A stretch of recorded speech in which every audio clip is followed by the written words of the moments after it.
What is the problem? Mothers, pregnant women, and babies from Black, Asian, mixed, and ethnic minority backgrounds have worse outcomes in pregnancy, birth, and afterwards compared to those from a white ethnic background. These differences remain after we account for where they work, types of jobs they do, how much they earn, or where they live, suggesting the role of institutional racism in prolonging these unfair and unjust differences. Why we did the study.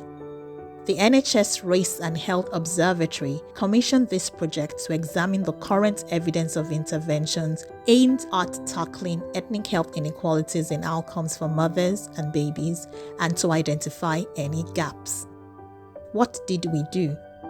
From March 2022, researchers from the University of Liverpool and University of Warwick conducted systematic literature searches for studies which evaluated interventions that aimed to tackle ethnic health inequalities in outcomes for mothers and babies, and also engaged with doctors, midwives, policymakers, and mothers about their experiences. What did we find? In over 40 years, between 1981 to 2022, 19 studies met our inclusion criteria. Most were conducted in London and mainly targeted patients and providers, while fewer interventions were about changing policy. Not all interventions reduced the differences in outcomes amongst different ethnicities.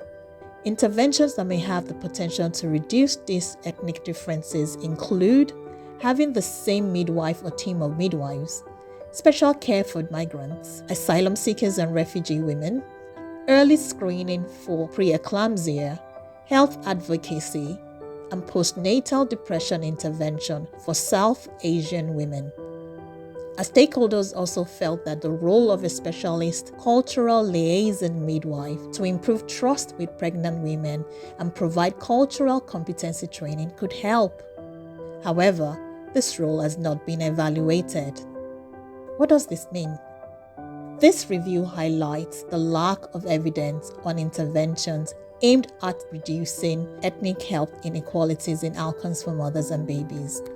We recommend health professionals allow their patients to self-report their ethnicity where possible and to report interventions regardless of their effectiveness to reduce duplication and waste. We recommend research funders should prioritize investment in research in understudied populations to provide the evidence for action in ending unfair and unjust differences for Black, Asian, mixed and ethnic minority populations. You can access the full report using the link below.